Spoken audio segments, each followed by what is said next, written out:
Thanks for joining us at 5 o'clock on this Tuesday night. Here's a live look at the weather conditions outside right now. Cloudy and chilly. Angela is here and she says don't put those sweaters away. No, keep the sweaters handy, keep the umbrellas handy.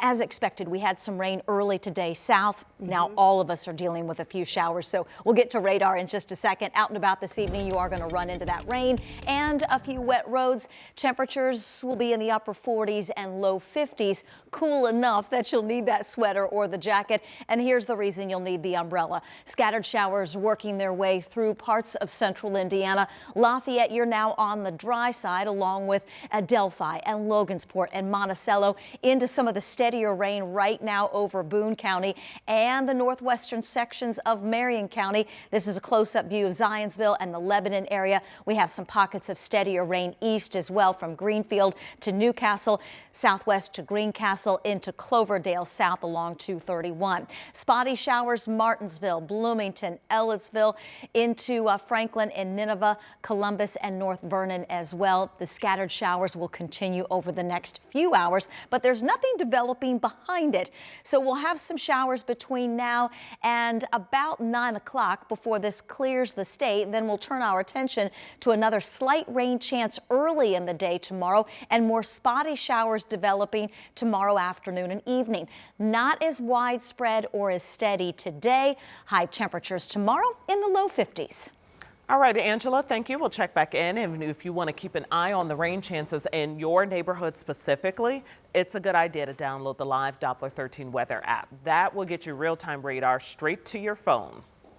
Tonight, IMPD is investigating after a shooting on the Near East Side. We have learned a 29-year-old woman was killed in this shooting. Today, the Marion County coroner identified her as Kia Gooch.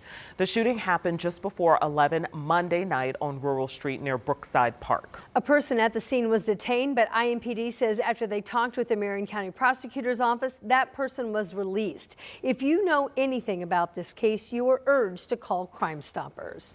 Well, tonight, a person is arrested after allegedly stealing an ambulance and hitting another car. It happened around 11:15 this morning at East 21st in North Shadeland. 13 News learned that this all happened while the EMS crews were inside a restaurant getting lunch. So here's broadcast radio of the call those crews made to report the ambulance stolen. Someone just stole our ambulance. Clear. Which way are they headed? Don't forget, we have our cut up here. They were going down 21st, but I'm not quite sure which way. We learned the ambulance hit a car at 21st in North Arlington, and it also hit a curb, blowing a tire. The driver took off, left the ambulance. Police captured him nearby. IEMS says no patients were on board and no one was hurt. Today, a worker at a Wingstop is charged with shooting a delivery driver, and that person faced a judge for the very first time. Ezra Watkins is charged with battery by means of a deadly weapon. He's accused of shooting a DoorDash delivery driver over a dispute over a food order. Bond now set at $3,000. A jury trial is now scheduled for May 21st. A new campaign just hit Indianapolis for March Madness, and it is raising awareness about sex trafficking during big sporting events. Our Jenny Runovich shows us the billboards that are up all around town and who they target. The billboards in Indy are targeting tourists traveling here for the Sweet 16. One on I-70 east of downtown, another on I-65 to the north. Both sharing basketball-themed messages about the dark side of large-scale sporting events, the madness of buying sex, the madness to think it's just a game, warning fans sex buying is foul. Rights for Girls launched this campaign. It's because sex traffickers often capitalize on big events that attract thousands, primarily men, to big cities, promoting dangerous behavior that exploits women and girls. Like, for example, just during one past Final Four weekend in the past, 47 men were arrested for felony solicitation of a minor. 11 individuals were arrested that same weekend for sex trafficking and promoting prostitution, which is another term for pimping. And 28 sex trafficking victims were recovered, including one child. People need to understand what they're doing when they're buying sex. They are hurting vulnerable people.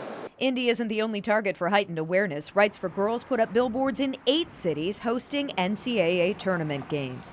In Indianapolis, Jenny Renovich, 13 News. Thanks, Jenny. And human trafficking is a multi-billion-dollar worldwide industry. So one Indiana lawmaker has been working on trying to prevent it here in Indiana for the past several years. Our 13 News State House reporter Emily Longnecker joins us now to explain what this proposed bill would do. Emily. Yeah, this bill is from Democratic State Representative John Bartlett, who's been working on this issue for several sessions. The bill is House Bill number 1416, and basically the original bill would require gas stations to put in their bathrooms posters that talk about human trafficking and have a hotline number on those posters so that victims can call for help. But this original bill saw quite a few changes today in this Senate committee. 2 changes were made to the bill in the Senate's Corrections and Criminal Law Committee. The first is a change to wording in the bill. Instead of the bill saying gas stations shall put up notices in the bathrooms, meaning the law would require it, some lawmakers voted to change the wording to may put up notices, meaning it's no longer required, but up to gas stations and convenience stores to decide if they want to hang up flyers or stickers, alerting customers to the problem of human trafficking. One witness representing Indiana's convenience stores testified some stores were already doing this in some form, but not all. Another amendment added massage parlors to the list of places that may hang up notices about human trafficking. The bill still requires state-owned rest areas to display human trafficking awareness posters, including in restrooms at rest stops. The bill also requires employees at restaurants and hotels to receive human trafficking awareness training from the Department of Homeland Security so they can spot when someone is a trafficking victim. The bill's author, Representative Bartlett, didn't agree with some of the changes to the bill, saying he thought the best place for the posters was in bathrooms so human trafficking victims could see them without anyone knowing. The one time when you are alone, away from your handler, away from your transporter, you get to go to the bathroom by yourself. So when you go in the bathroom and the person who had been trafficked testified, you learn to memorize things. And you memorize that number, and as soon as you get to a place where you feel is safe, you call that hotline number, and you can get help right away.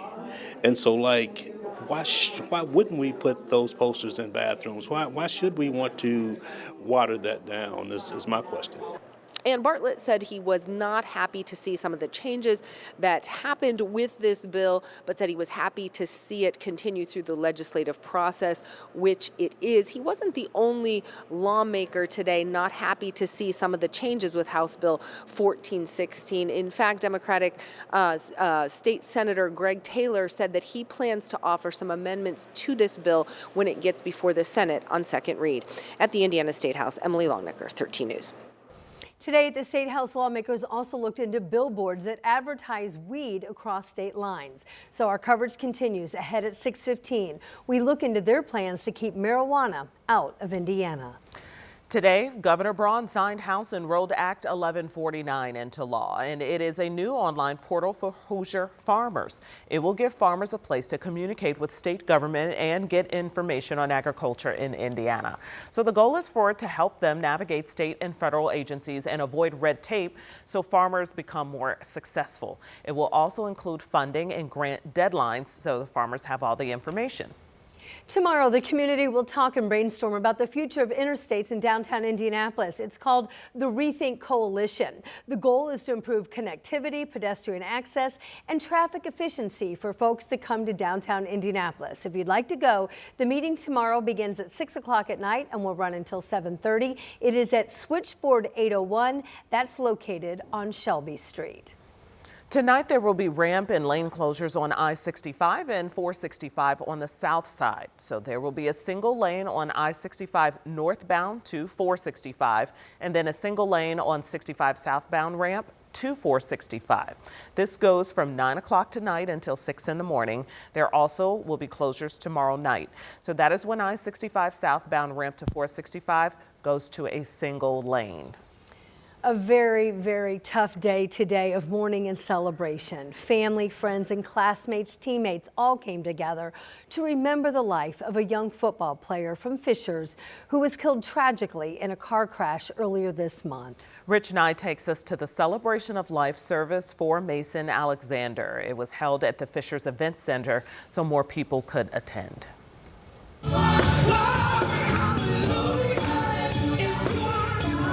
The choir sang praises. Then many spoke the praises of Mason Alexander for a life too short but well lived. Always loving, always bringing light to every room. And the light that you brought is a light that we still see. The joy you brought, we still feel it. Alexander was a passenger in a car that left Florida Road in Hamilton County and crashed into a tree, bursting into flames. Alexander died at the scene March 1st. He was 18 years old. Mason was one in a million. He really was. And again, we could look at just the thousands that showed up today and to honor his legacy. Mason's not gone. He may be gone on earth, but his legacy will live on forever. Alexander started as a football defensive back at Hamilton Southeastern, wearing number 15. I could see family, but I could also see our football team. And they missed a day of school, but boy, did they learn a lot of life lessons sitting here listening to messages being shared. Mason graduated early from Hamilton Southeastern so he could go ahead and begin his college football career at the University of Pittsburgh. And his brand new coach and teammates were at this service. Our time with Mason at Pitt was far too short. But I believe in the saying, life is not measured by time, it's measured by moments. Okay? Not by time, but by moments. Anyone who knew Mason, no matter how long, you were blessed with those moments. And this moment to say goodbye. In Fishers, Rich Knight, 13 News. Now you think about that family this evening. The crash that killed Mason Alexander is still under investigation.